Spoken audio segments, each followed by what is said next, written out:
kita can abda sabda sela.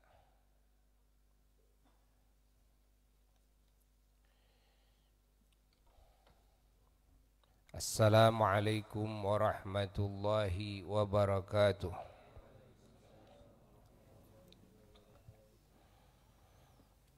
Alhamdulillahi rabbil alamin.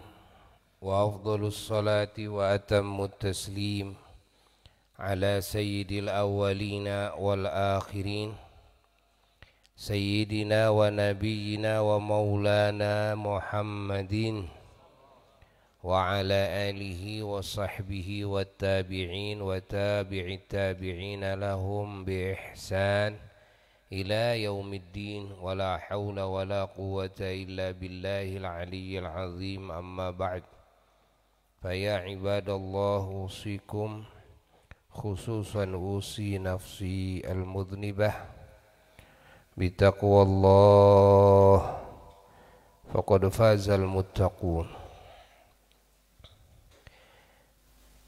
Hadirin hadirat para jamaah yang sangat dicintai, yang sangat dimuliakan, yang sangat didoakan dan yang sangat diharapkan doanya.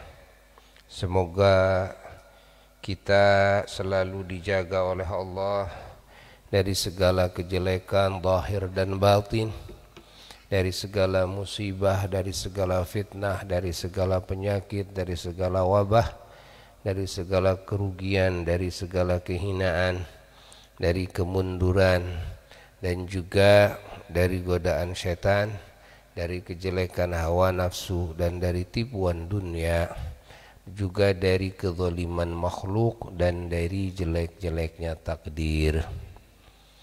Semoga Allah menerangi hati kita semua dan hati keluarga kita, hati seluruh saudara-saudara kita muslimin muslimat, mu'minin mu'minat dengan cahaya hidayahnya, dan Allah memberikan taufik kepada kita dan kepada mereka, yakni kemampuan untuk mengikuti hidayah tersebut, untuk menjalankan hidayah tersebut.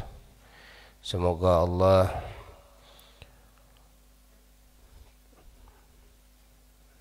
memanfaatkan ilmu yang telah Allah ajarkan kepada kita dan kepada muslimin muslimat semua, dan semoga Allah Ta'ala memberikan ilmu yang manfaat kepada kita dan kepada mereka, dan menambah-nambah tiada henti ilmu yang manfaat kepada kita dan kepada mereka.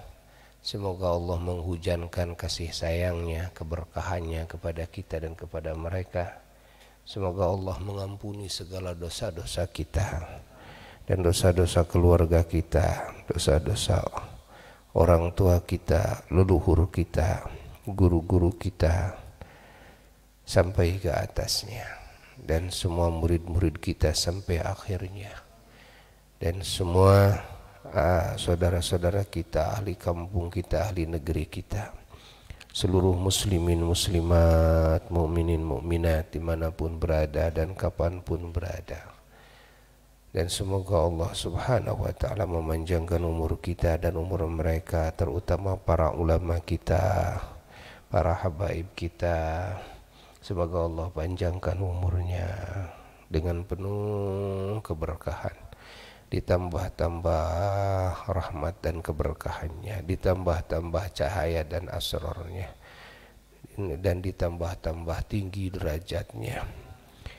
Oleh Allah dikasih kekuatan, kemampuan untuk terus bisa mengabdi kepada Allah, untuk bisa terus membimbing umat kepada segala hal yang Allah ridhai. Dan semoga Allah subhanahu wa ta'ala menjaga negara kita dan bangsa kita dari segala kejelekan, dari segala fitnah, dari semua rongrongan, dari siapapun yang akan mencelakakan bangsa dan negara ini. Dengan keagungan Ramadan, dengan keagungan Quran yang Allah turunkan di bulan Ramadan, dengan keagungan Rasul yang diturunkan kepadanya Al-Quran di bulan Ramadan, Sayyiduna wa Maulana Muhammad sallallahu alaihi wasallam, wa bi sirri asraril Fatihah.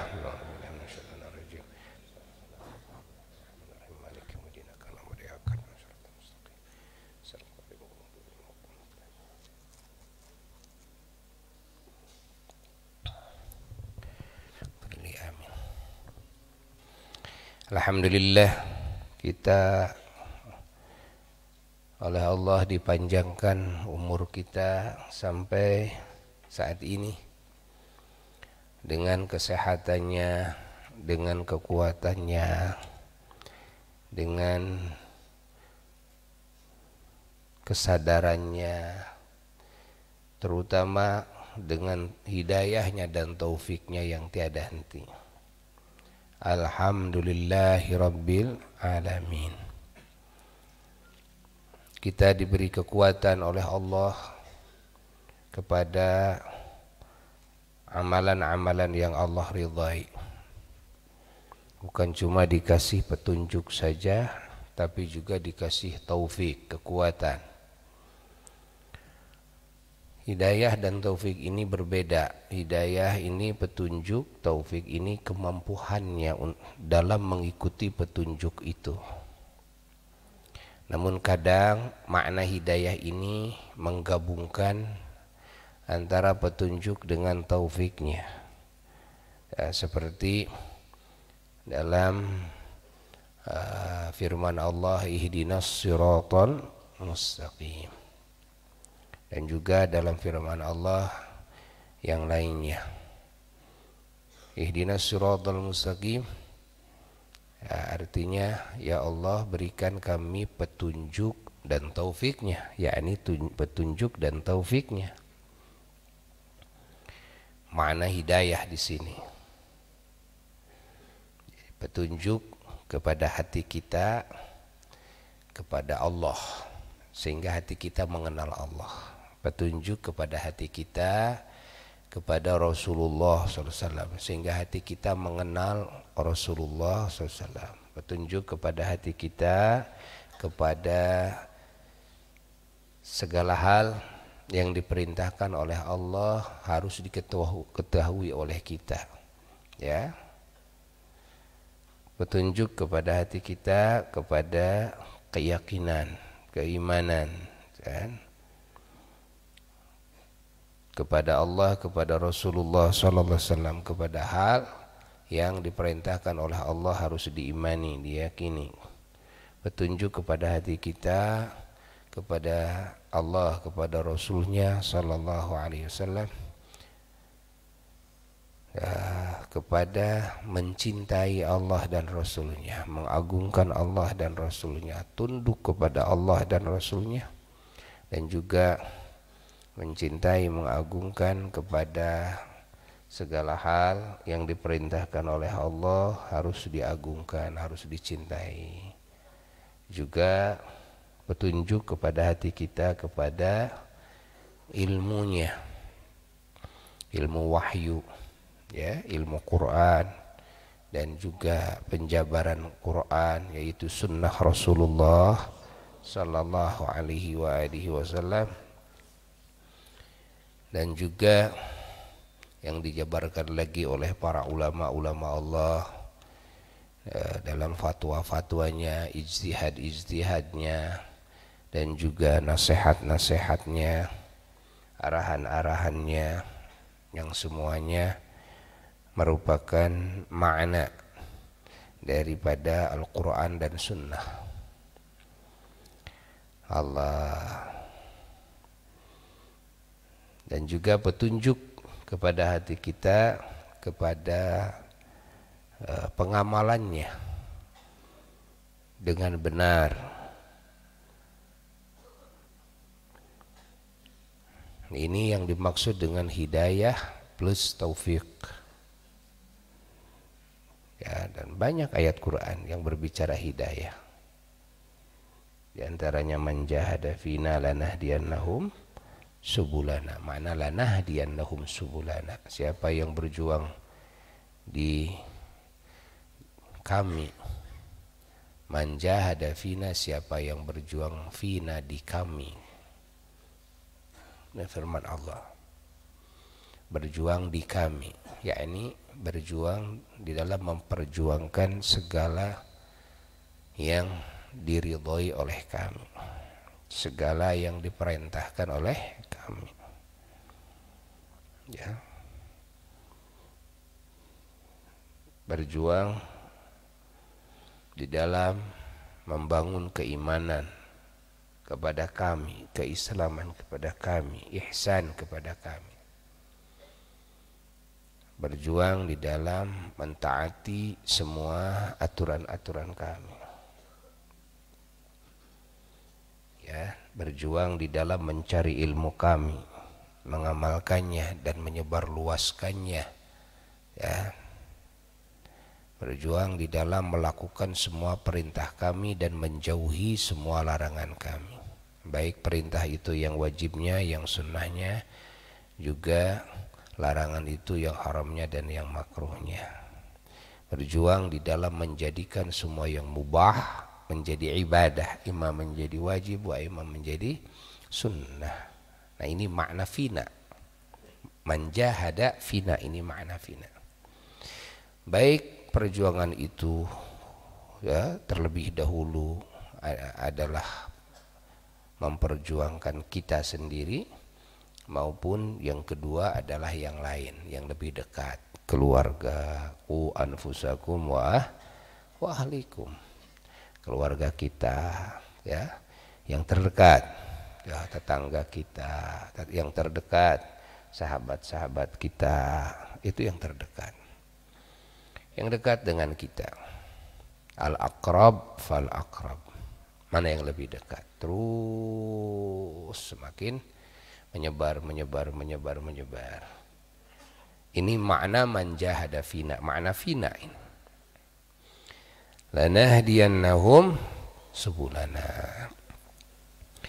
Ya, siapa yang berjuang fina di kami, lanahdiyannahum, maka kami berjanji akan memberikan hidayah dengan sebetul-betulnya. Ingat, satu memakai lam, ya. Di dalamnya ada makna sumpah, Allah bersumpah. Dua, ada nun taukid tsaqilah, yakni ini adalah perkara yang sangat dikuatkan sekali perintahannya, dikuatkan sekali janjinya, ya, dikuatkan sekali janjinya. Lanahdiyannahum, maka pasti kan, demi keagungan kami, bi'izzati wa jalali, demi kegagahan kami, gitu maknanya. Kalau ada makna qasam seperti itu, bi'izzati wa jalali, demi keagungan kami, demi kegagahan kami, pasti kami akan memberikan petunjuk kepada mereka sebetul-betulnya. Ya. Lanahdiyannahum itu, ingat, pakai nun taukid tsaqilah. Subulana, kepada semua jalan-jalan kami. Subulana, kepada semua jalan-jalan kami. Artinya jalan-jalan kepada Allah itu banyak. Untuk sampai kepada Allah itu banyak subul itu. Ada yang sampai kepada Allah dari sisi syukur, ada yang sampai kepada Allah dari sisi sabar, ada yang sampai kepada Allah dari sisi khauf, dari sisi takut, ada yang sampai kepada Allah dari sisi raja, ya, besar harapan, ada yang sampai kepada Allah, ya, dari sisi taubat. Sebelah sana keliling, di sini aja di majelis semuanya. Ada yang sampai kepada Allah dari satu sifat terpuji dari banyak sifat terpuji, kan? Ini maknanya. Maka Allah mengisyaratkan kepada kita subul. Subul itu kata jamak dari sabil, kata jamak dari sabil, ya. Ingat, seperti turuk, ada thariqah, ada turuk. Kalau thariqah satu cara, ya. Kalau turuk, ya, banyak cara, banyak jalan. Thariqah, thariq, satu jalan. Thariq itu jalan. Kalau di Mekah, di Arab itu kan, kalau minta dibuka jalan, thariq gitu kan. Ya. Thariq itu apa? Jalan. Nah, kalau turuq artinya kata jamak, jalan yang banyak, turuq namanya. Nah, bahwa kepada Allah itu banyak jalan untuk sampai kepada Allah Jalla Jalaluhu wahdah. Ya, sehingga ma'rifatnya para aulia-aulia Allah, para ahli ma'rifat kepada Allah itu tidak sama. Dari sisi ini, dari sisi ini, dari sisi ini, dari sisi tidak sama. Ya. Allah. Sehingga para aulia Allah ketika sampai kepada Allah, ketika beliau mengajarkan kepada muridnya, beliau mengajak kepada muridnya untuk sampai kepada Allah melalui jalan yang mana ia bisa sampai kepada Allah melalui jalan itu. Sinilah beda-beda thariqah, karena sampainya tidak sama kepada Allah Ta'ala. Tuh, Allah. Ini makna subul, ya, makna subul. Maka makna subul ini juga menjadi isyarah bahwasanya hatta di dalam ilmu fiqih, di dalam syariat Islam, di dalam ilmu fiqih, di sini oleh Allah Subhanahu wa taala sengaja oleh Allah memberi cara banyak kepada hamba-hambanya, ya, untuk bisa sampai kepada Allah melalui syariat, ya, melalui syariat yang Allah turunkan kepada manusia dan bangsa jin melalui Rasulullah sallallahu alaihi wasallam. Ketahui bahwa syariat ini, ingat bahwa syariat ini oleh Allah dibagi dua jalan. Untuk mengenal syariat ini ada dua jalan.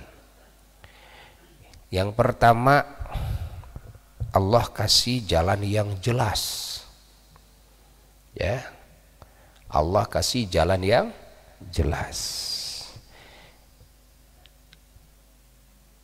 Jalan yang jelas ini suka disebut dengan nas sharih, kan? Dalil yang jelas, nas yang jelas. Yang dimaksud jelas di sini, kalau Allah memerintahkan jelas perintahannya, kan? Kalau Allah melarang jelas larangannya. Yang dimaksud jelas perintahannya, jelas ini wajib.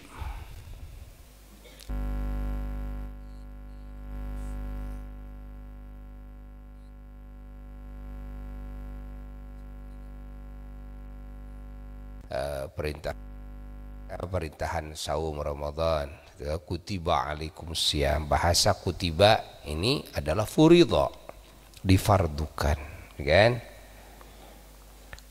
Ya, ada bahasa faradha juga dalam Quran, kan? Nah, innalladzi faradha 'alaikal Qur'an laraduka ila. Jadi ada bahasa fardu, kan? Nah, ada bahasa kataba, yaktubu, kutiba, gitu kan?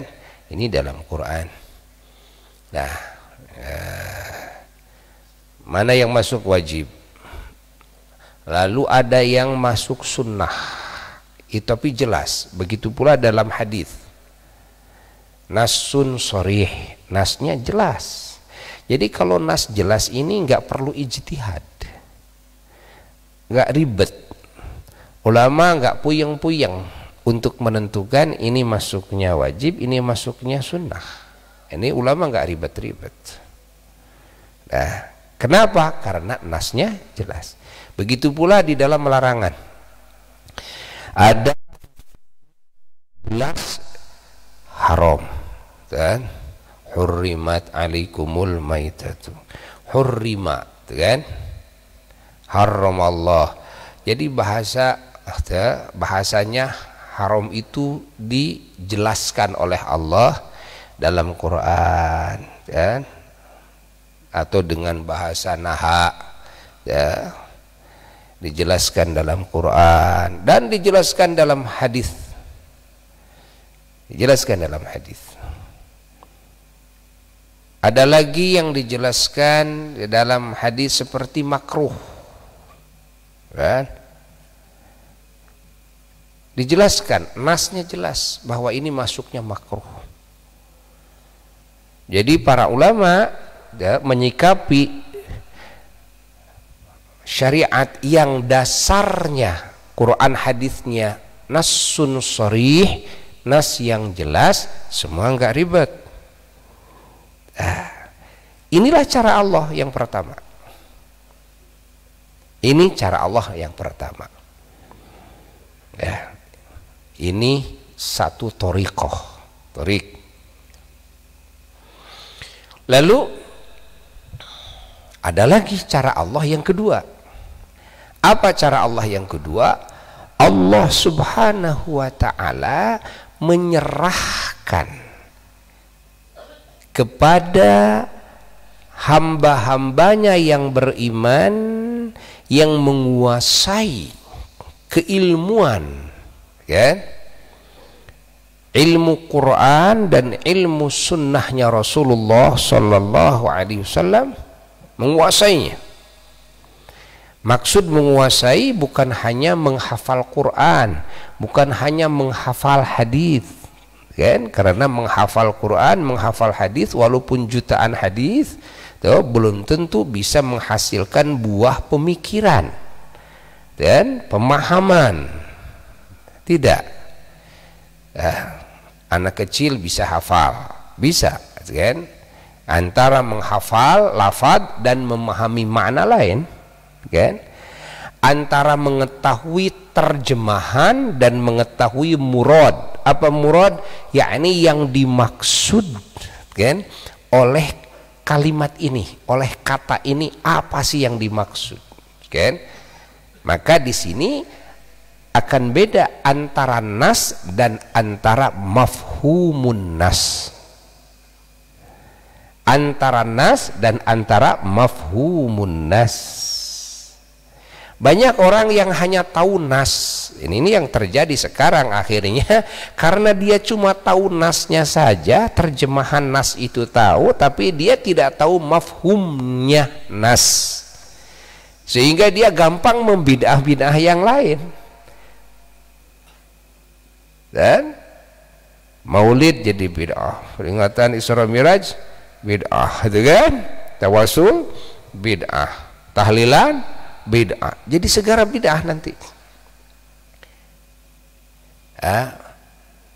Mereka punya nas, tapi mereka tidak memahami nas tersebut. Jadi antara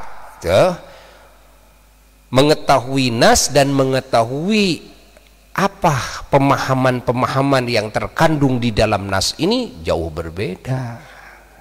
Karena pemahaman nas itu harus menguasai semua nas, kan? Semua ayat Quran, semua maknanya, semua hadis, semua maknanya, dan ini harus atas dasar, kan, seluruh fan keilmuan yang menjadi alat untuk membuka tabir-tabir kalimat-kalimat Quran dan kalimat-kalimat hadis tersebut, berdasarkan ilmu nahwu, berdasarkan ilmu sharaf, berdasarkan ilmu ma'ani, berdasarkan ilmu badi', berdasarkan ilmu bayan, berdasarkan ilmu mantik, berdasarkan terus, ya, semuanya harus dikuasai, semuanya dengan dasar-dasar keilmuan. Ingat, bukan hanya tahu terjemahannya saja, dan terjemahannya dapat orang lain lagi, kan? Lalu merasa saya sudah sampai, kan? kepada mafhumun nas belum.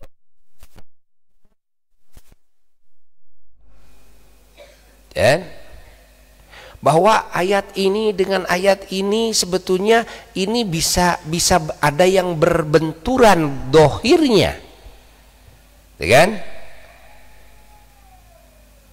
Hadis ini dengan hadis ini juga begitu. Tuh, orang awam tidak tahu bahwa ayat ini dalam surat ini ada ayat-ayat yang ini sudah disalin dengan ayat ini, ya. Jadi yang ini tidak boleh dipakai, gitu kan? Aturannya yang harus dipakai yang ini. Ini datang lebih akhir, gitu kan? Ini datang lebih dulu. Datanglah salinan dari Allah Jalla Jalaluhu wahdah. Nah, begitu pula dalam hadis, bahwa ini ada hadis ini Rasulullah SAW menyatakan hukum A, hukumnya begini. Datang lagi setelahnya, kan? Pernyataan dari Rasulullah SAW yang maknanya hukumnya menyalin hukum yang pertama. Ya. Coba kalau tahu nas saja, ini nas yang ini tapi tidak tahu yang ini. Nah, ini yang terjadi di zaman sekarang ini. Dia tidak tahu mana nasikh, mana mansukh. Ya. Bahwa ayat-ayat Quran itu ada yang murni, tidak ada yang nasikh, tidak ada mansukh di dalamnya. Bahwa ayat-ayat Quran itu ada yang nasih, yang menasih saja, yakni menyalin hukum yang telah lalu. Ada ayat Quran itu yang mansuh saja, kan? Yakni yang disalin oleh ayat-ayat yang menyalin. Begitu pula dalam hadis. Pahami oleh kita. Maka di sini orang yang mau mengelahirkan hukum Allah, ya, pemahaman dari Quran dan Sunnah ini, Masya Allah harus sudah mahir di dalam semua ilmu-ilmu alatnya, agar bisa memahami nas-nas tersebut, bukan sekedar hafal nas, ya, tapi juga memahami nas tersebut. Maka kita harus mengenal bagaimana sebab turunnya ayat ini. Kapan ini ayat ini turun? Bandingkan dengan ayat ini, kan? Kapan ayat ini turun, kan? Tuh harus mengetahui juga hadis sama begitu. Namanya asbabul wurud. Kalau dalam Quran asbabun nuzul. Kenapa beda nuzul dengan wurud? Karena nuzul itu dari atas ke bawah, karena turunnya Quran dari langit, ya. Turunnya Quran dibagi dua cara, dibagi dua episode. Episode pertama turunnya Quran itu sekaligus di bulan Ramadan, blok, gitu kan? Sekaligus dari Lauh Mahfudz ke langit dunia. Di langit dunia ada satu tempat yang sangat agung yang namanya Baitul Izzah. Turunkan semuanya 114 surat. Nah, episode kedua turunnya Quran dari langit dunia ini, ya. Dari langit dunia ini Baitul Izzah ke dunia. Ya. Dari mulai Rasulullah SAW diangkat menjadi Rasul, dari usia 40 tahun sampai Rasulullah SAW menjelang wafat,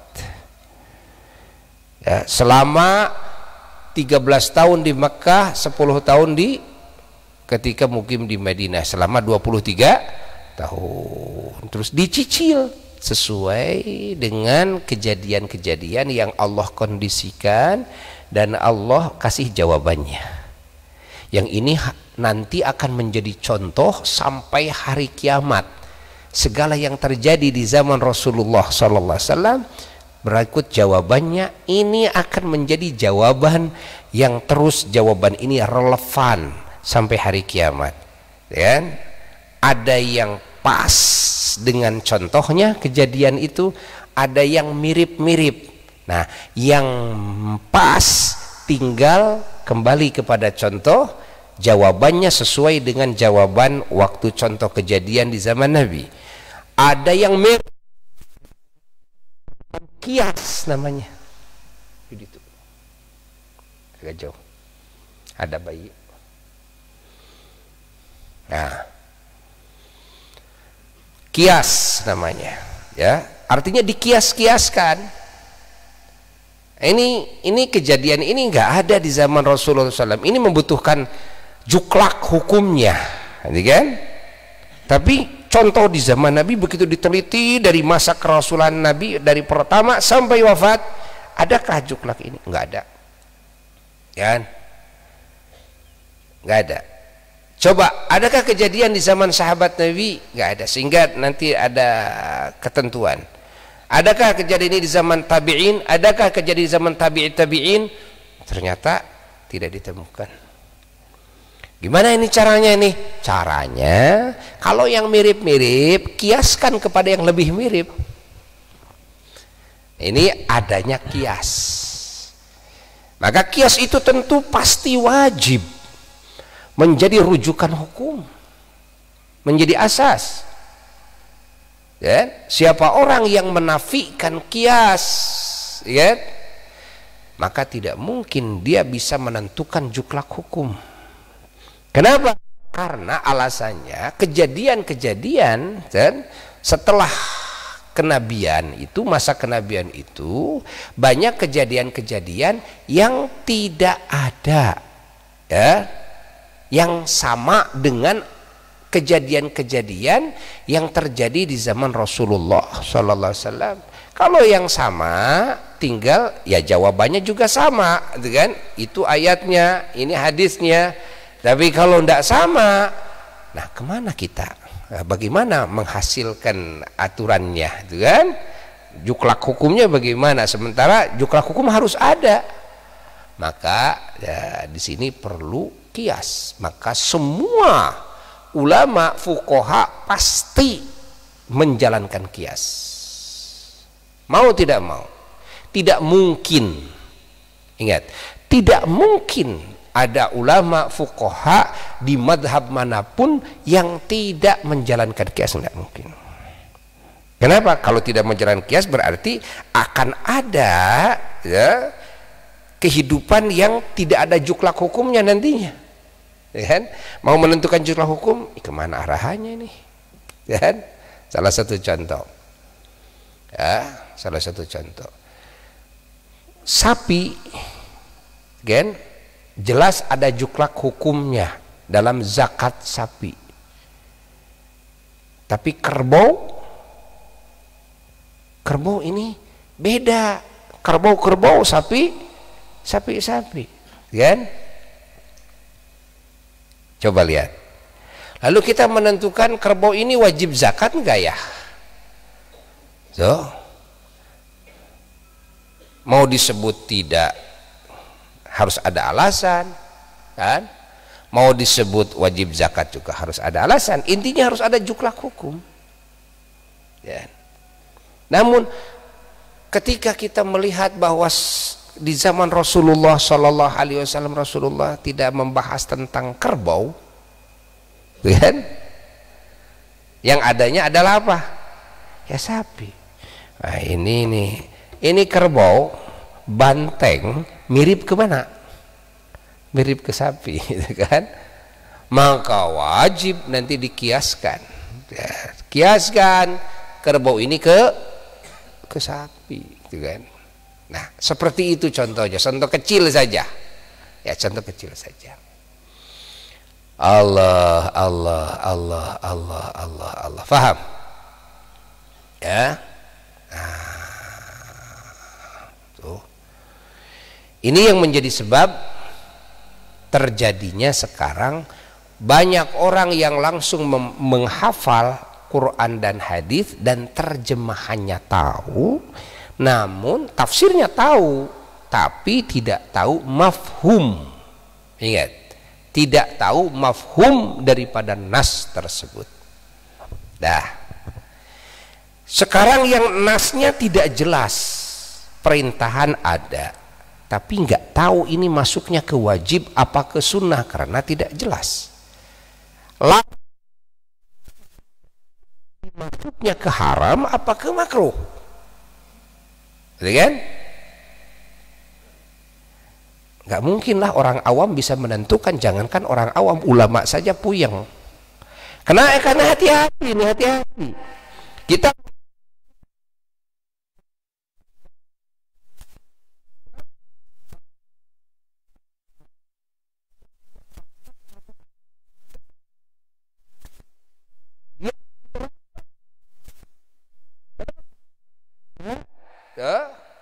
apa? Kalau perintahan ini wajib, sama dengan kalau ini larangannya haram, sama. Kalau perintahan wajib, kita menentukan ini perintahan ini masuknya ke wajib. Kalau orang yang tidak melakukan yang wajib, berarti dia melakukan apa? Dosa. Berarti dia diancam dengan api neraka. Berarti nanti kamu dalam menetapkannya, menetapkan hukumnya, ini orang-orang berdosa. Menurut kamu. Kenapa? Karena kamu menetapkan bahwa perintah itu masuknya ke wajib. Jadi kamu harus bertanggung jawab. Kan? Kalau dimasukkan ke sunnah, berarti kalau orang ini tidak melakukan, jangan dianggap dosa. Namanya juga sunnah. Ya? Karena kamu menetapkan bahwa perintah ini adalah sunnah. Kamu harus tanggung jawab juga ini. Kalau nanti dia tidak melakukannya, padahal sebetulnya itu adalah wajib. Loh, akhirnya rame-rame meninggalkan itu, padahal meninggalkan yang wajib. Dianggapnya oleh umat ini sunnah. Jadi tidak dosa. Nah, ini yang bahaya. Ini bahaya. Kalau umat disuruh berpikir ini, sampai kapanpun gak akan bisa. Jadi siapa yang bertanggung jawab? Yang bertanggung jawab ya ulama. Makanya umat tidak boleh ikut campur di dalam menentukan aturan ini. Orang yang masih belajar tidak boleh ikut campur dalam menentukan ini. Orang yang masih belajar ya belajar saja. Taklid kepada ulama, taklid kepada keputusan para ulama, sudah. Anda mau ikut kemana? Saya taklid kepada Imam Syafi'i, wis, lakukan. Saya taklid kepada Imam Malik bin Anas, wis, lakukan. Saya taklid kepada Imam Abu Hanifah, wis, lakukan. Saya taklid kepada Imam Ahmad bin Hambal, wis, lakukan, kan? Saya langsung dari Quran hadis. Oh, bahaya kamu. Siapa kamu, gitu kan? Pertanyaannya siapa kamu? Siapa Allah? Kita harus bercermin. Jangan merasa cukup dengan menguasai hanya ilmu Quran, hafalan dan terjemahan tafsirnya saja. Ilmu hadis juga begitu. Lah, tidak. Oh, tidak. Itu sudah menguasai semua keilmuannya. Kita harus tahu dulu juga siapa yang mendatangkan ayat ini ke kita, yang menyampaikan hadis ini ke kita, keterangan ini ke kita. Apakah orang-orang ini yang menjadi mata rantai pembawa ilmu ke kita ini, dia orang-orang terpercaya semuanya? Dari mulai Rasulullah SAW sudah jelas, tapi dari mulai sahabat ke bawah terus sampai yang menyampaikan ke kita. Ya, coba lihat, sampai yang menyampaikan ke kita Rasulullah dan sahabatnya jelas. Ya, nanti yang setelahnya dari tabi'in, ya, tabi'in jelas. Yang setelahnya dari tabi'in jelas. Yang setelahnya, semakin jauh jaraknya dari Rasulullah SAW ke kita, ini semakin rawan, semakin rentan. Rentan apa? Rentan ya, kesohihannya. semakin rentan. Makanya para ulama-ulama Allah itu mereka menghabiskan segala kemampuannya, dikorbankan untuk apa? Untuk menjaga agama ini, menjaga keterpercayaan ini, menjaga sanad ini. Maka sanad itu minaddin, daripada agama. Ingat, mengenal sanad ini, mata rantai keilmuan yang sampai dari Rasulullah SAW ke kita, itu wajib. Kalau tidak nanti agamanya remeng-remeng. Dari mana kamu menerima agama? Dari tidak tahu, kan? Dari tidak jelas. Lo harus jelas segalanya, harus jelas segalanya. Urusan akidah, ilmu akidah harus jelas, urusan ilmu tasawufnya harus jelas, urusan fikihnya harus jelas, kan? Urusan ilmu thariqahnya juga harus jelas, hatta zikirnya saja harus jelas. Itu kan baru zikir, ya. Lalu ilmu thariqahnya harus jelas, syariatnya juga jelas enggak? Jangan ilmu thariqah jelas tapi syariatnya enggak jelas, kan? Ilmu tauhidnya ini harus jelas, ilmu tasawufnya harus jelas, ini mata rantainya harus jelas sampai kepada Sayyiduna wa Maulana Muhammad sallallahu alaihi wasallam. Kalau tidak jelas, ya itu agama yang tidak jelas nantinya. Kamu melakukan segala sesuatu yang kamu lakukan tidak jelas, meninggalkan sesuatu yang kamu tinggalkan dasarnya enggak jelas. Jadi agama apa? Agama enggak jelas. Ya? Paham tidak? Nah,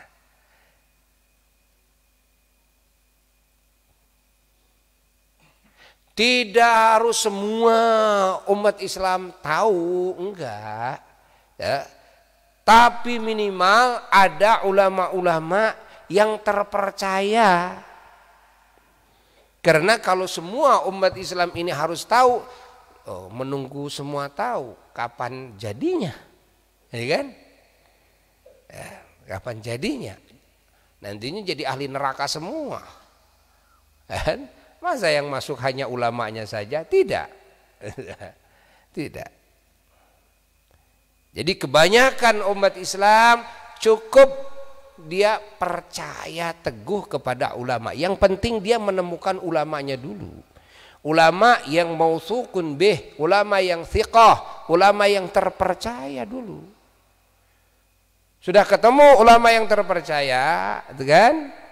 Yang sanadnya jelas, pegang erat-erat, cek, udah sampai mati saya pegang terus, kan? Paham?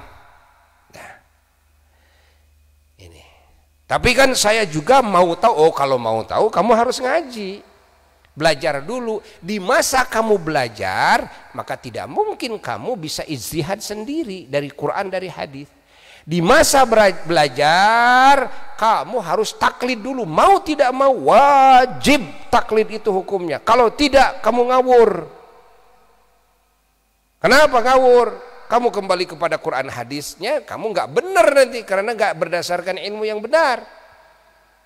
Jadi harus menguasai dulu. Ya, Imam Syafi'i sebelum jadi mujtahid mutlak taklid dulu. Imam Maliki sebelum menjadi mujtahid mutlak taklid dulu. Semua mujtahid mutlak sebelum sampai kepada martabat mujtahid mutlak menjadi muqallid dulu. Taklid dulu semuanya juga.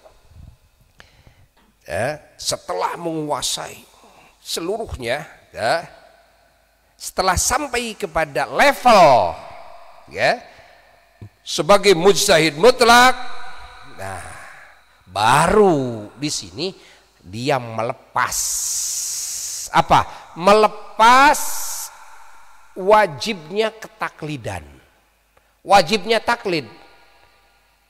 Jadi haram yang tadinya wajib taklid, kalau orang sudah sampai kepada martabat mujtahid mutlak menjadi haram taklid. Haram. Imam Syafi'i ya, asalnya taklid kepada Imam Malik bin Anas. Setelah sampai kepada martabat mujtahid mutlak, seketika kan haram bertaklid kepada Imam Malik. Pada Imam Malik gurunya. Ya kan? Paham tidak? Jelas? Haram, taklid itu haram, benar. Bagi siapa? Bagi orang yang sudah sampai kepada martabat mujtahid. Maka haram taklid. Imam Syafi'i begitu.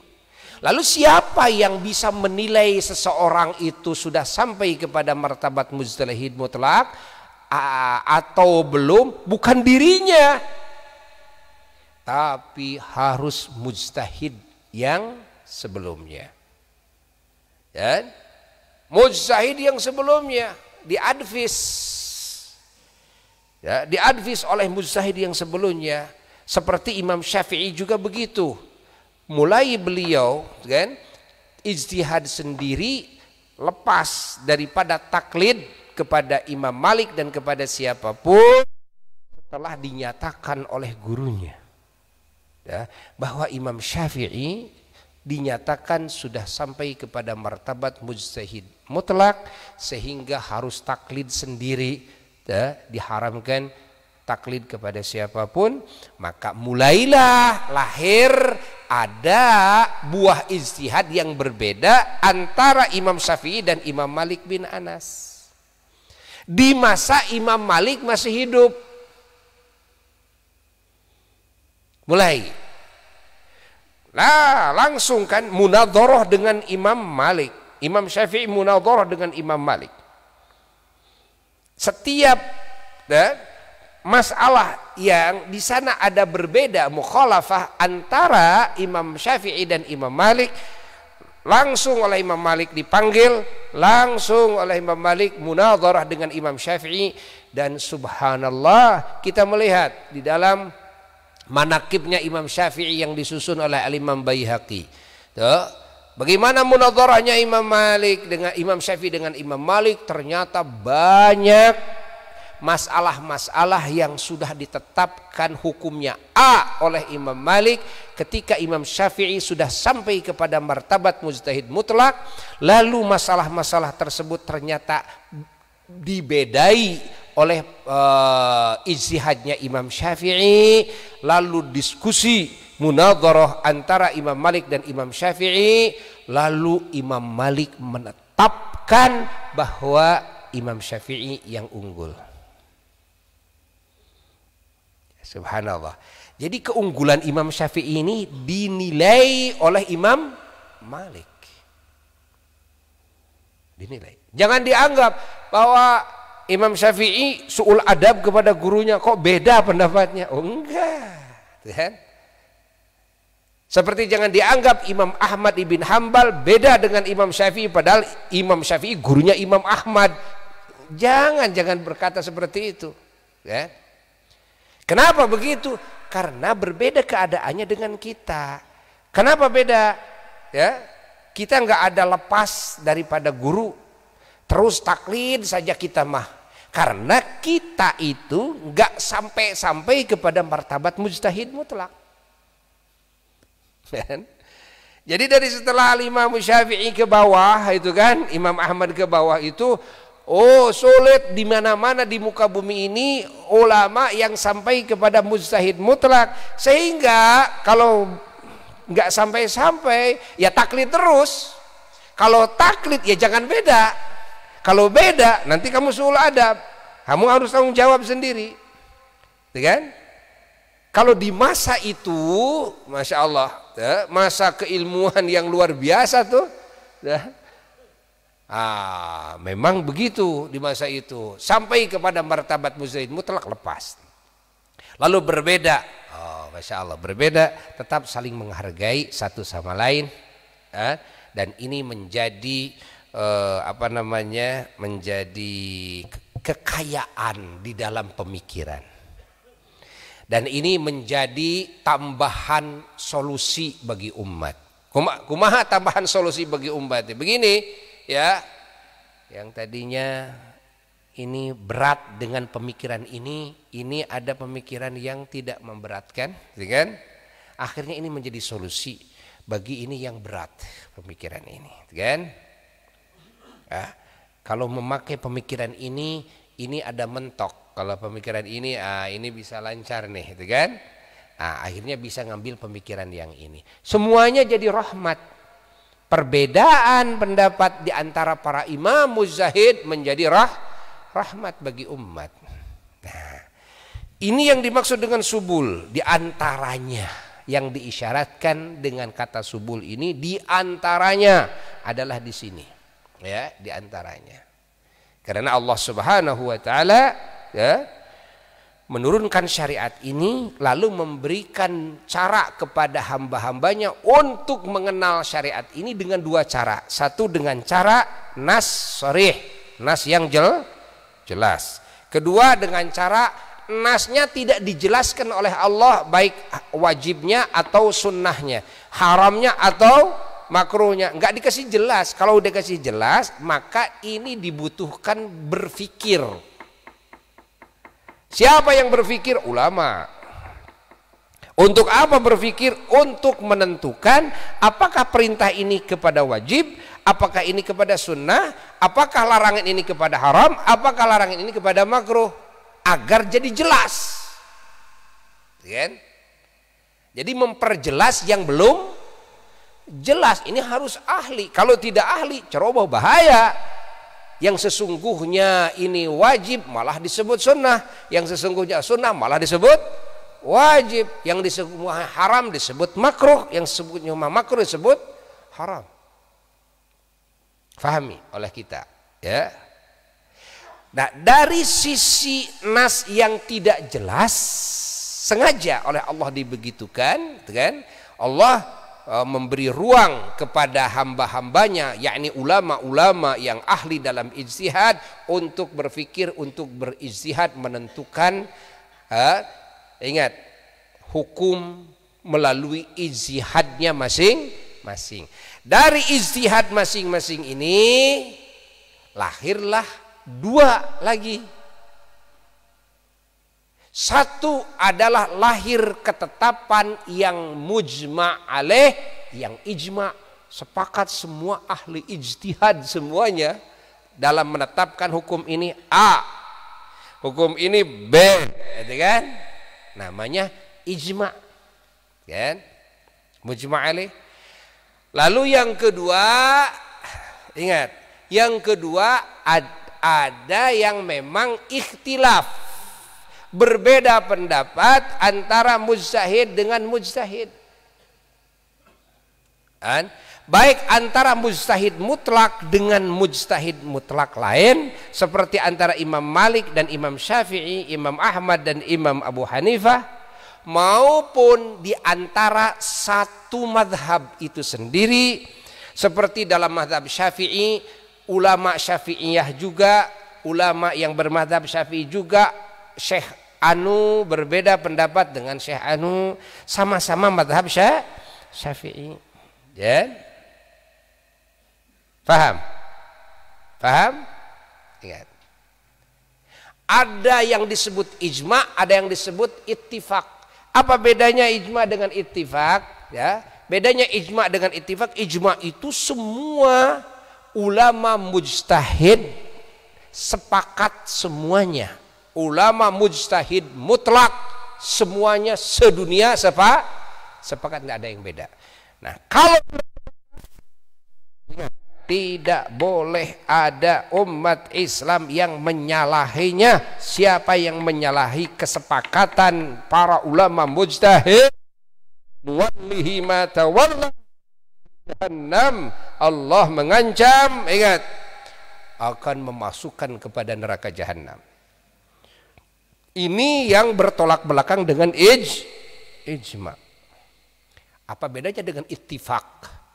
Kalau ittifaq ini boleh terjadi di dalam satu madhab. Dalam madhab Syafi'i, Syekh Anu dengan Syekh Anu ini ittifaq. Semua ulama madhab Syafi'i ittifaq. Tidak bisa disebut ijma'. Enggak, walaupun sepakat semuanya, kan semuanya itu ini dalam satu madhab, belum tentu sepakat dengan seluruh madhab yang lain. Faham tidak? Jadi tidak bisa disebut ijma, oh ijma semua madhab Syafi'i, jangan disebut ijma. Ijma itu semua mujtahid, semuanya sedunia, itu namanya ijma. Kesepakatan pendapat semua ulama mujtahid sedunia jadi namanya ijma. Ya kan? Kalau kesepakatan dalam satu madhab atau hanya 2 madhab atau 3 madhab, tidak semua madhab, tidak semua mujtahid, itu namanya ittifaq. Paham? Imam Syafi'i dan Imam Abu Hanifah sepakat dalam menentukan hukum A, tapi Imam Malik tidak sepakat. Ya? Contoh seperti itu. Nah, ini yang disebut dengan ittifaq. Perbedaan ijma dan ittifaq. Paham? Paham? Jelas tidak? Nah. Apa itu kias? Tapi kan ada disebut kias. Kias itu juga menjadi pokok rujukan. Ya tentu kias itu adalah thoriqah, adalah cara. Dan cara untuk menentukan satu kejadian, kan? Kemana menentukan satu perkara yang memang ini di zaman Rasulullah SAW tidak ada, ya, tidak terjadi yang persis seperti itu. Nah, maka dicarilah yang mirip. Maka di sini dibutuhkan kias dan semua mujtahid pasti akan menjalankan kias, kan? Jadi kalau ada yang mengatakan tidak ada kias, bohong. Ya, tidak akan benar. Semua mujtahid pasti memakai kias semuanya. Ya. Faham tidak? Kenapa pakai ijma segala macam langsung Quran hadis? Kenapa jadi ijma? Dikarenakan, ingat, dikarenakan tidak semua manusia bisa langsung ijtihad dengan sendirinya. Ya. Tidak, ingat. Maka di sini diperlukan adanya kesepakatan para ulama.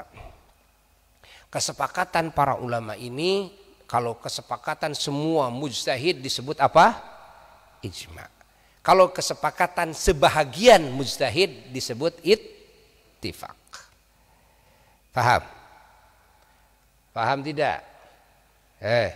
Jangan HS. Alhamdulillah, alhamdulillah. Maka artinya bahwa para ulama Allah ini oleh Allah dikasih kedudukan khusus. Para ulama Allah ini oleh Allah dikasih kedudukan khusus untuk menentukan juklak hukumnya. Bukan membikin hukum, tapi memperjelas hukum yang tadinya tidak jelas. Ingat, ada orang yang karena bodohnya dia menganggap ini ulama mujtahid itu bikin hukum katanya. Dan kok gak ada dalam Quran, gak ada dalam hadis, lalu menentukan hukum ini jadi sunnah, hukum ini jadi makruh, hukum ini jadi wajib, hukum ini jadi padahal gak ada dalam Quran dan sunnah. Ini karena begonya ini orang. Karena begonya ini orang, ngerti kan? Pahami oleh kita. Padahal ulama-ulama Allah yang ahli dalam ijtihad, mereka mengerahkan segala kemampuan justru rahmatan lil ummah, karena sayang kepada umat dan karena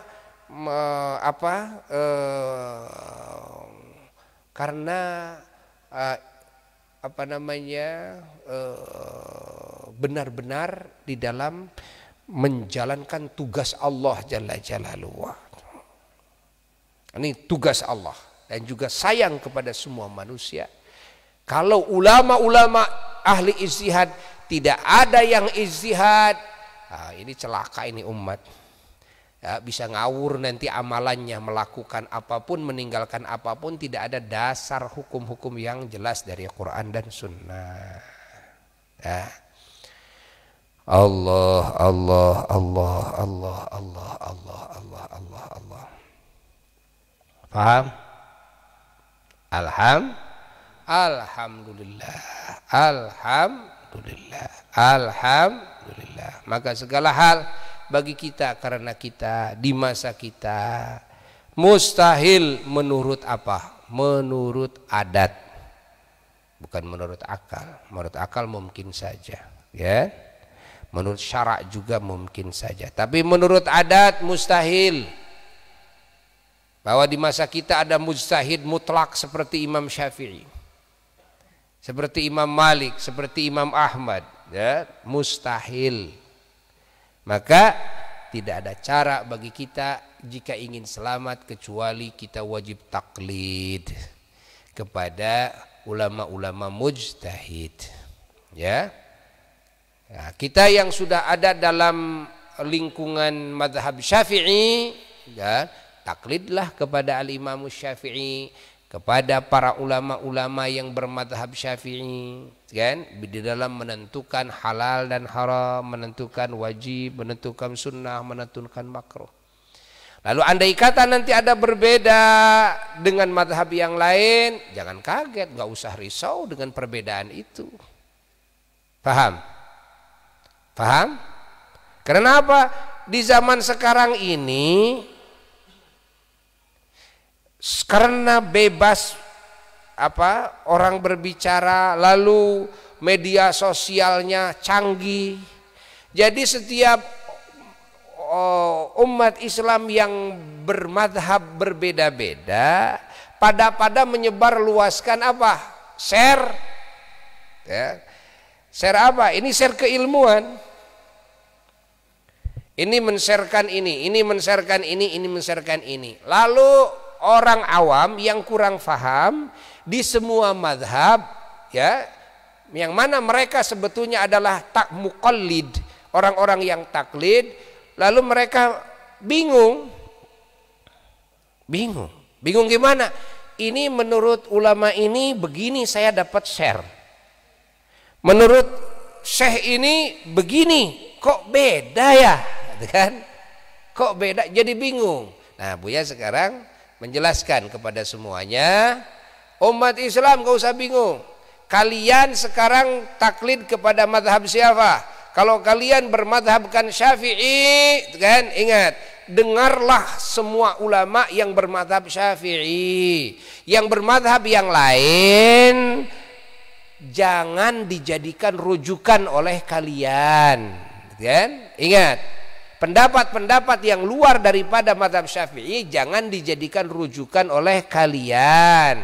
Jadikanlah hanya pembendaharaan keilmuan. Adapun rujukan yang kalian harus ikuti, sesuaikan dengan mazhab kalian. Enak. Yang mazhab Maliki juga begitu. Kalian yang bermazhab Hanafi juga begitu. Kalian yang bermazhab Hambali juga begitu. Enak. Nah, yang menjadi ruwet sekarang apa? Umat Islam yang dia, ya, tidak tahu, kan? Ini Syafi'iyah, ini Malikiyah, ini Hanafiyah, ini Hanabilah, dia nggak tahu. Dia nggak tahu, akhirnya dia bingung. Malah dia salah ngambil. Yang dia pakai madhab lain, sebetulnya pendapat itu madhab lain. Kamu madhab siapa? Saya madhab Syafi'i. Yang kamu pakai sekarang madhab yang lain, nanti bentrok kamu, kan? Kenapa? Karena ada yang perbedaan pendapat ini bisa berbentrok fatal, walaupun ini dalam fikih, kan? Berbentrok fatal. Contoh seperti dalam menentukan talak dan tidak. Ini menurut mazhab ini jatuh talaknya, menurut mazhab ini tidak jatuh talaknya. Loh, kalau itu sudah seperti itu, nanti kan gontok-gontokan antara istri dan suami. Istrinya beda mazhab, suaminya beda mazhab. Kata suaminya, saya merasa, jadi menurut saya ini tidak jatuh talak. Menurut istrinya, ya sudah selesai, udah beres idahnya juga, saya mau kawin lagi. Kata suaminya, enggak, karena menurut pendapat ulama ini tidak jatuh talak yang dulu itu. Itu kan menurut kamu. Kalau menurut ulama Syafi'iyah sudah jatuh talaknya. Nah, Mau sampai kapan nanti? Contoh, ini masalah yang fatal ini, kan? Sesuatu hal yang menurut mazhab Syafi'i menjatuhkan talak, menurut mazhab tidak menjatuhkan talak. Atau menurut mazhab Syafi'i jatuhnya talaknya 3, menurut mazhab lain jatuhnya talak 1 umpamanya. Kan ini tidak akan ada ketemu. Dan istri boleh mempertahankannya sesuai dengan mazhabnya. Maka di sini diperlukan adanya apa? Adanya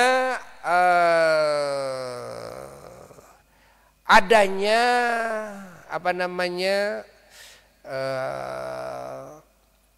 Kebersamaan, adanya kebersamaan di dalam mazhab.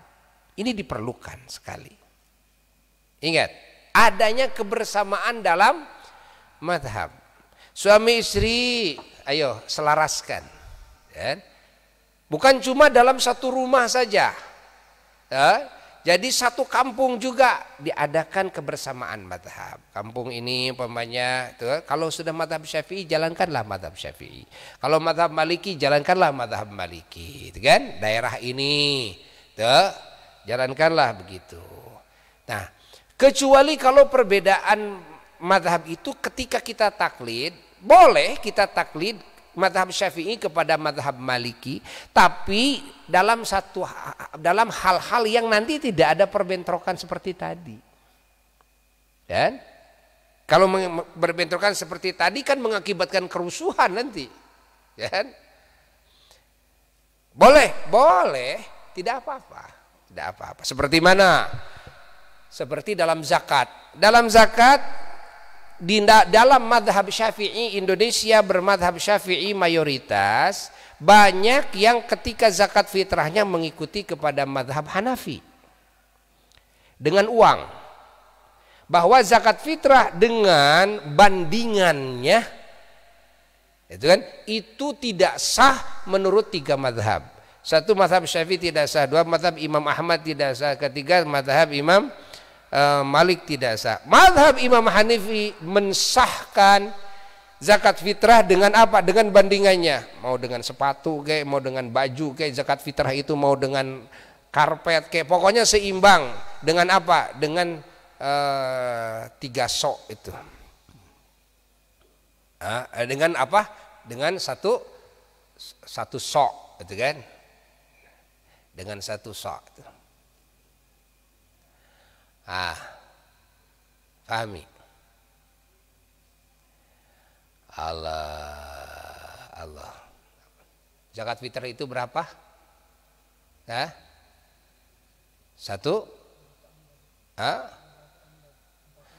sok.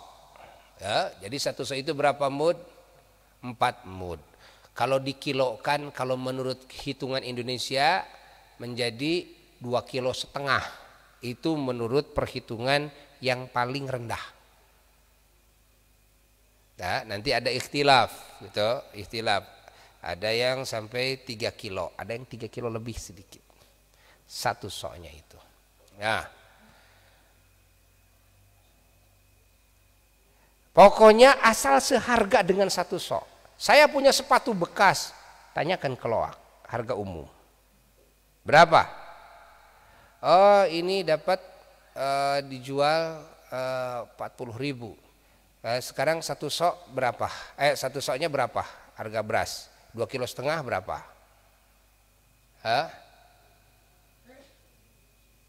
30 berapa? 30 nyampe? 36. Berarti ini sudah lolos nih. Sepatu bisa dipakai zakat fitrah. Walaupun bekas. Jika ada yang nawar umpamanya atau memang tahu harga umumnya berapa, nah itu dalam mazhab Hanafi, mazhab Abu Hanifah seperti itu. Nah, di kita banyak ketika zakat fitrah mengikuti kepada mazhab Imam Abu Hanifah, tapi ini tidak ada masalah ini. Nggak ada masalah perbentrokan, tidak ada masalah. Berbeda dengan masalah yang tadi. Ya. Bahkan seperti di zaman musim pandemi seperti ini, susah orang bertemu dan sebagainya, silakan. dengan uang. Silakan ditransferkan juga. Ya. Bahkan Buya sudah menjalankannya di Idul Fitri kemarin, ya. Waktu tanggal 1 Syawal kemarin kepada para jamaah semuanya yang mau ikut zakatnya di sini, transferkan saja dengan niat zakat. Diniatkan zakat dulu sebelum transfernya, ya. Diniatkan zakat dulu atau uangnya ini diniatkan zakat dulu. Masukkan ke bank. Setelah masukkan ke bank, transferkan oleh kita. Tuh, mengeluarkan zakat. Nah, taklid kepada siapa kita? Kepada Imam Abu Hanifah, Imam Hanafi. Ya. Niat saya taklid kepada Imam Abu Hanifah karena Allah Ta'ala dalam zakat ini. Bolehkah dalam masalah-masalah lain bagi mazhab Syafi'i untuk taklid kepada mazhab lain? Boleh saja. Mazhab yang lain juga pada mazhab Syafi'i boleh saja. Asal dalam satu masalah tidak boleh. Kalau sudah beda masalahnya boleh. Kalau dalam satu masalah jangan. Itu nanti akan kacau kalau dalam satu masalah itu. Kalau beda masalah silahkan. Nah, nanti dijelaskan lebih detail lagi insya Allah. Mudah-mudahan kalimat ini manfaat, ya, bagi yang ngomongnya dan bagi yang mendengarkannya. Dan Buya sekarang akan memberikan ijazah talqin, ya, yang keberapa? Yang keempat, ya, yang ngantuk bangun, yang ngantuk bangun. Lalu setelah ini Buya mau mengajak untuk ini nih, ada salah satu jemaah dari Ranca Ekek, Kang Abdul Rahman punya putra, alhamdulillah, Muhammad Ali Zamzami, yang baru berapa hari? Baru 10 hari diakokohin di sini. Ya, kita doakan mudah-mudahan putranya oleh Allah Ta'ala dipilih menjadi kekasihnya dan kekasih Rasulnya Sallallahu, dan menjadi kekasih semua para kekasihnya. Dan semoga Allah panjangkan umurnya, ya, sehatkan jasmani rohaninya, dijaga dari segala kejelekan, dari segala musibah, fitnah, wabah, penyakit, zahir dan batin. Dan juga dijadikan pemimpin dalam ketakwaan, ya, dan juga oleh Allah dilimpahi rahmat dan keberkahan, dilimpahi rizki yang hissi yang ma'nawi, juga keluarga besar Kang Abdul Rahman semuanya, ya, bijahin Nabi sallallahu alaihi wasallam. Al-Fatihah.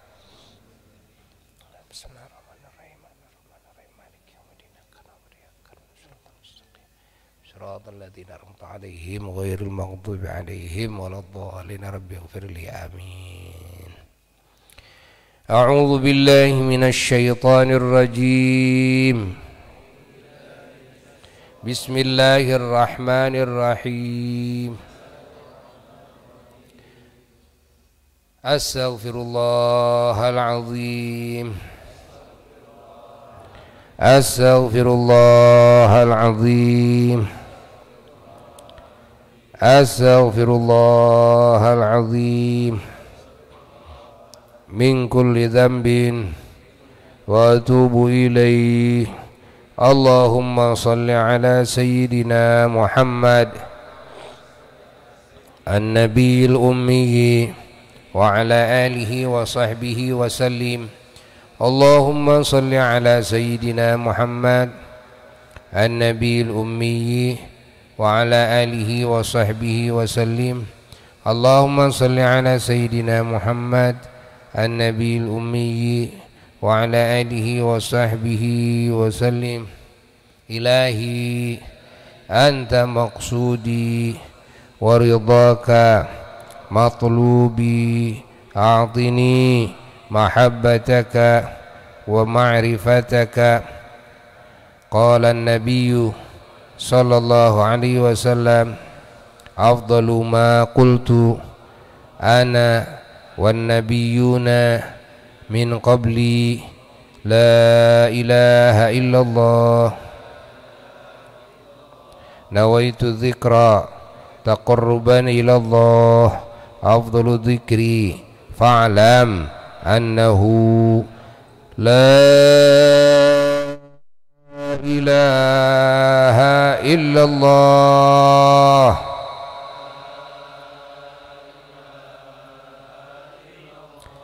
La ilaha illallah.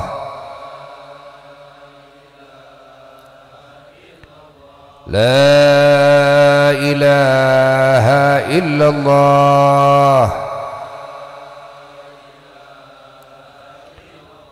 Sayyiduna Muhammadur Rasulullah sallallahu alaihi wasallam.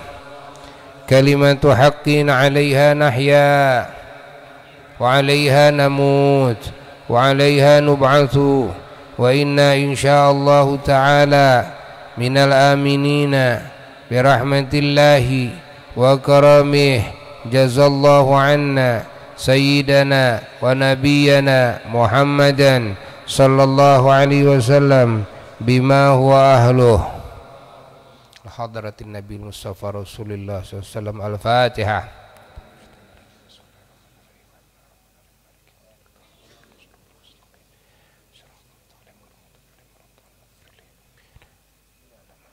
Arwahi jami' ashabi ijazati la ilaha illallah Muhammadur Rasulullah sallallahu alaihi wasallam radhiyallahu anhum ajma'in. Syaulillahi lahumul Fatihah.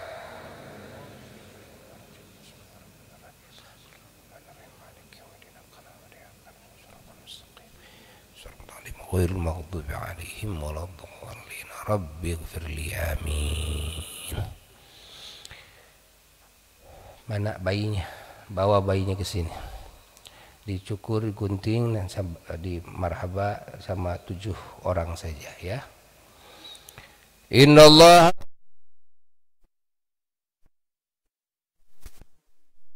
يا أيها الذين آمنوا صلوا عليه وسلموا تسليما.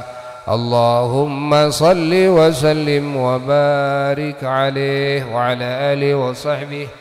ولما تم من حمله صلى الله عليه وسلم شهران على مشهور الأقوال المروية توفي بالمدينة المنورة أبوه عبد الله، وكان قد اجتاز بأخواله بني عدي من الطائفة النجارية، ومكث فيهم شهرا سقيما يعانون سقمه وشكواه. ولما تم من حمله صلى الله عليه وسلم على الراجح 9 أشهر قمرية، وآن للزمان أن ينجلي عنه صداه، حضر أمه صلى الله عليه وسلم ليلة مولده صلى الله عليه وسلم آسية ومريم عليهما السلام في نسوة من الحظيرة القدسية، وأخذها المخاض فولدته صلى الله عليه وسلم نورا يتلألأ سناه.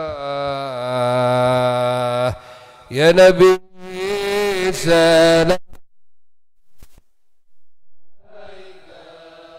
يا رسول سلام عليك، يا حبيب سلام عليك، صلوات الله عليك. أشرق الكون ابتهاجا بوجود المصطفى أحمد، ولأهل الكون أنس وسرور قد تجدد.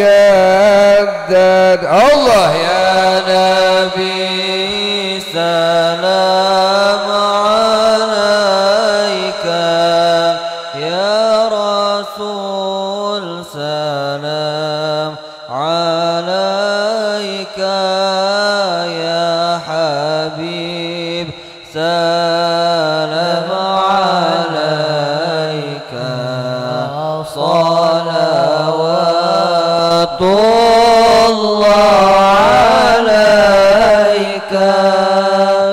اضربوا يا أهل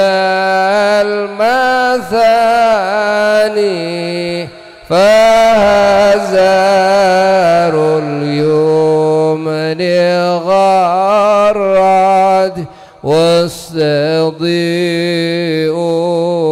بجمال فاق في الحسن تفرد.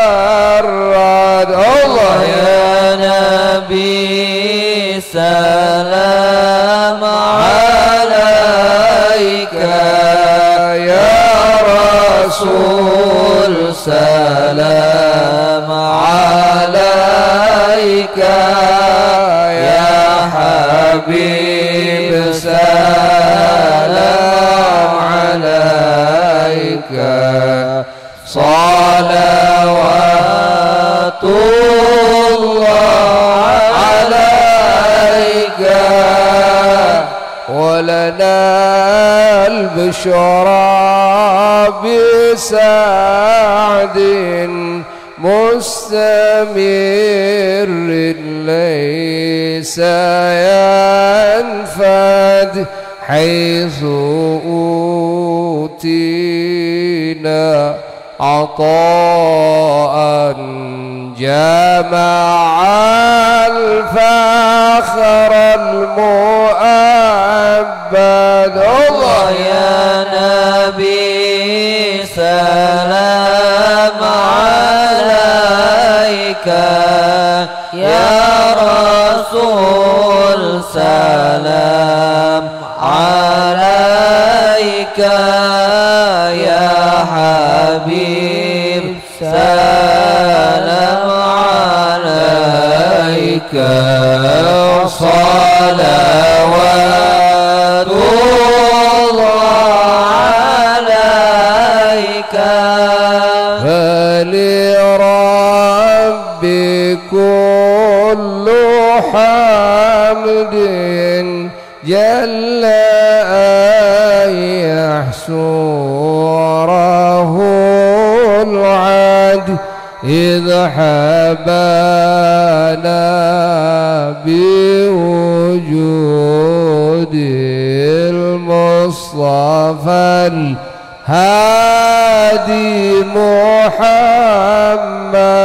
الله يا نبي سلام عليك يا رسول سلام عليك يا حبيب سلام عليك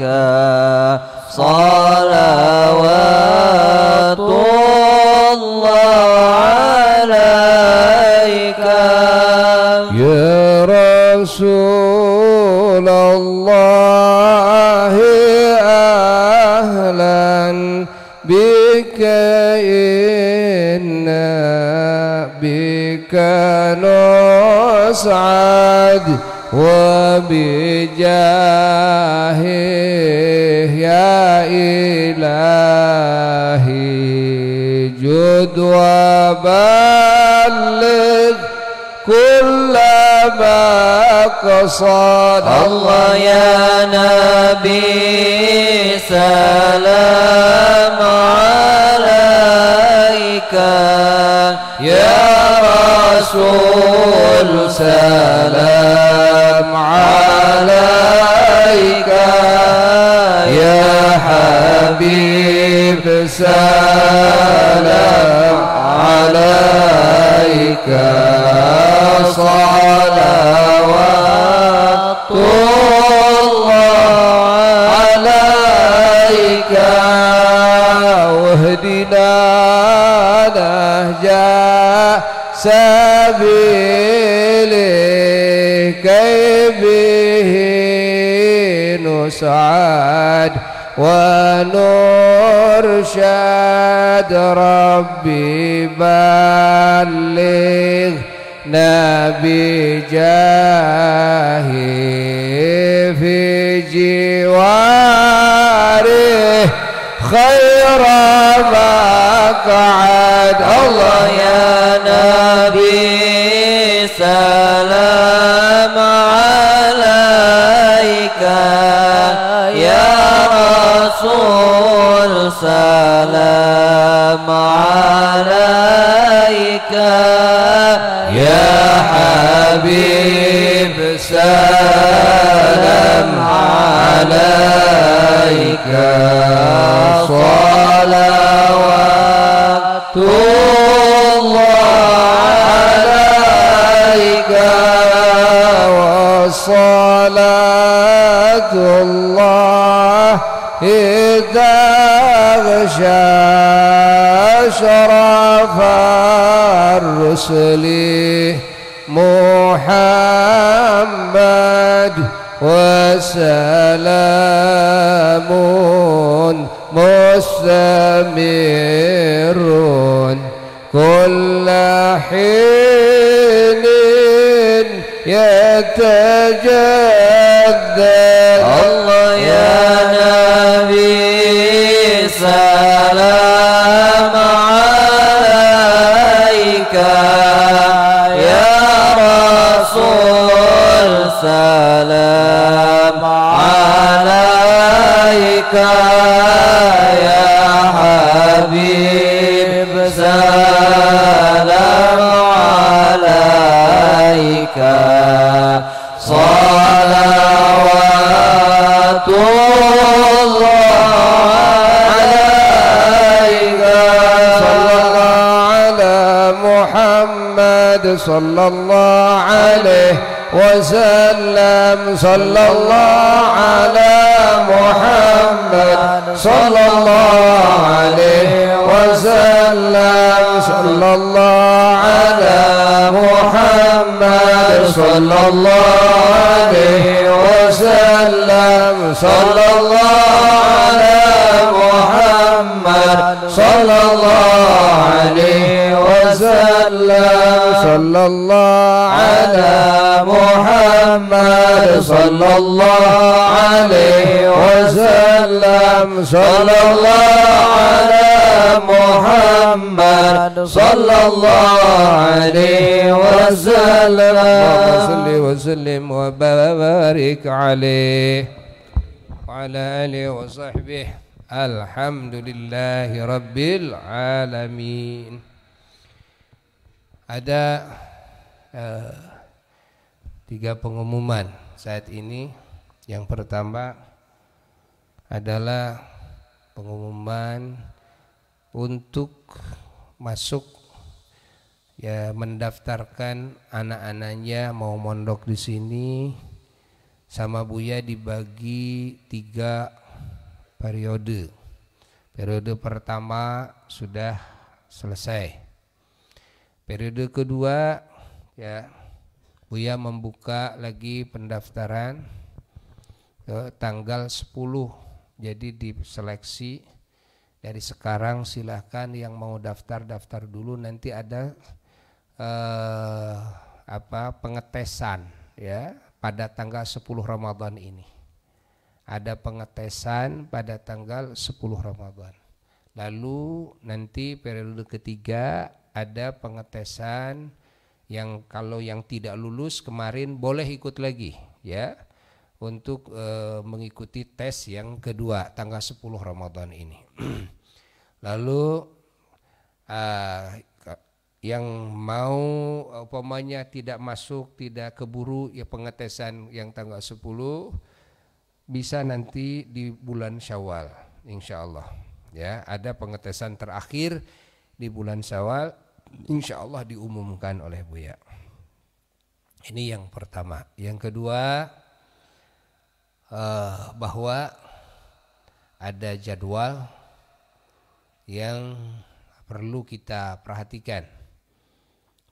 Yang pertama adalah malam Ahad sekarang pengajian Masjid Raya Bandung ya, karena sekarang masih belum dibuka, maka pengajian Masjid Raya Bandung dipindah ke Masjid Cijagra Buah Batu ya. Bagi yang ikut mau ikut pengajian terutama di wilayah Bandung, habis taraweh langsung. Habis taraweh langsung. Waktunya hanya sampai jam 10 malam ya. Waktunya hanya sampai jam 10 malam. Itu pengajian di masjid, apa itu, di Masjid Cijagra. Ya, masjid apa namanya? Nggak tahu. Ya, Cijagra. Lalu ya, yang kedua adalah pengajian di bulan Ramadan ini haulnya Mama Eyang Cibabat radhiyallahu taala an. Gurunya apa? Gurunya almarhum al-maghfurlah yang mulia Abuya Yahya. Ya. Rahmatullah alaihi rahmatan wasi'atan. Gurunya para ulama-ulama Allah khususnya di Jawa Barat ini yang masyhur karamahnya Mama Eyang Cibabat pada malam Jumat tanggal 25 Ramadan. Jadi sekaligus kita ziarah. Acaranya ba'da tarawih. Acaranya ba'da tarawih langsung. Malam Jumat tanggal 25 Ramadan. Jadi dikasih tanda dari sekarang. Ya. Lalu pengumuman yang ketiga. Siapa yang mau zakat dan infak sedekah ke pesantren ke sini. Posisi pesantren bukan amilin. Tapi posisi pesantren adalah mustahik dari dua sisi. Dan satu mustahik dari sisi sabilillah, dua mustahik dari sisi gorimin. Ya. Tahu kan gorimin kan? Karena kita masih membangun dan lumayan yang harus dibayarnya juga banyak sekali. Ya, nanti yang mau ikut bisa dari sekarang. Jadi zakat fitrahnya itu dari sekarang bisa, tapi minta ya semuanya lewat transfer ke nomor rekening Yayasan Ashifa. Lewat transfer ke nomor rekening Yayasan Ashifa. Tuh caranya kita niat dulu taklid kepada Imam Abu Hanifah karena Allah Ta'ala. Di dalam apa? Di dalam kebolehan, kesahan zakat diganti dengan bandingannya. Kita ganti dengan uang. Tuh. Tapi nanti harus dikasih tahukan struknya ke nomor, nanti yang ada nomor dikasih tahu nomor kantor. Nanti dicek di nomor kantor. Ya. Ini fotokan, saya sudah transfer untuk satu keluarga umpamanya ya. Nah, dan sunnah kalau dalam zakat kasih lebih, jangan diperut, eta mah zakat nu kopet. Ya, perut gitu kan. Ulah sunnah dikasih lebih kalau zakat itu. Umpamanya 2,5 kilo beras kita yang bagus, umpamanya 30 berapa? 6 umpamanya, apa kasih 40? Ya, mau kasih 50 juta lebih bagus. Ya, lebih bagus ya kan? Nah, nanti di-WA-kan buktinya. Dari sekarang sudah sah zakat dari mulai maghrib tanggal 1 Ramadan dalam madhab Syafi'i sudah sah zakat fitrah. Ingat, cuma belum wajib ketentuannya, tapi sudah sah. Ya. Kapan wajibnya? Wajibnya nanti kalau sudah maghrib malam Idul Fitri baru ada hukum wajib. Nah, ya. Tapi kalau yang zakat sebelum maghrib malam 1 Idul Fitri, ya. Karena belum wajib, harus ada embel-embel. Apa embel-embelnya? Diniatkan kalau saya mati sebelum waktu wajib zakat kepada saya, maka saya niatkan sedekah. Jadi sedekah yang sunnah. Agar apa? Agar tidak menjadi beban kepada mustahik. Kenapa menjadi beban? Karena kalau mustahik ini tahu bahwa yang zakat itu kan meninggal dunia sebelum maghrib malam 1 Syawal, ingat, maka mustahik ini wajib mengembalikan lagi zakatnya orang yang zakat kan kepada ahli warisnya, karena menjadi harta waris.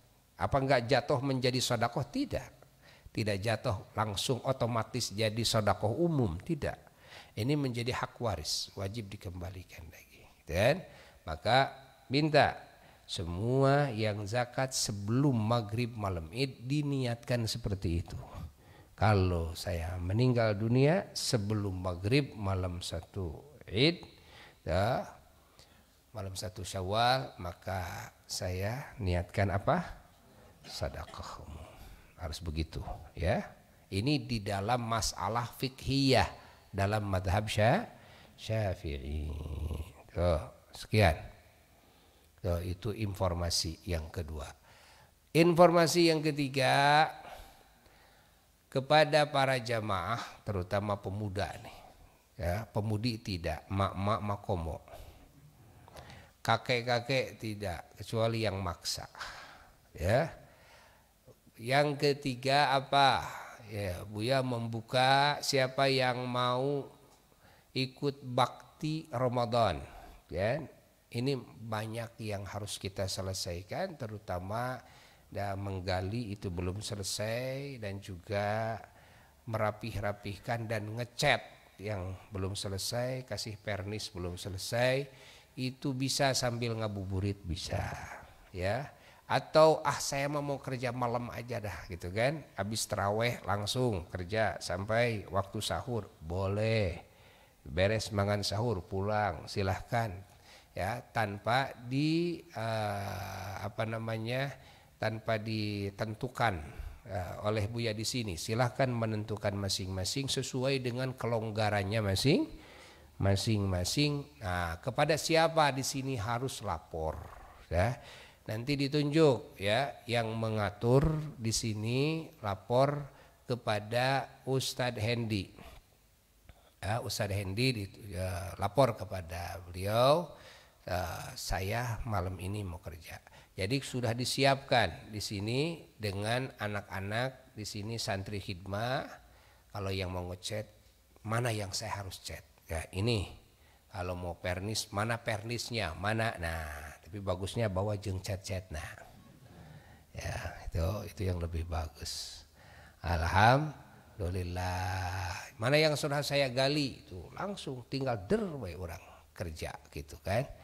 Dah. Ini 3 informasi, mudah-mudahan semuanya menjadi ridho Allah kepada kita, ya. Segala anugerah yang Allah anugerahkan di bulan Ramadan ini semoga Allah berikan kepada kita semuanya. Al-Fatihah.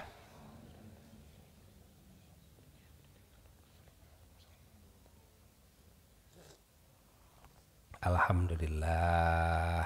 Alhamdulillah. Itu rambutnya dibawa ya ke sana, lalu gundulin. Setelah digundulin nanti ditimbang dengan emas, kan? Umpamanya 1 gram atau 2 gram.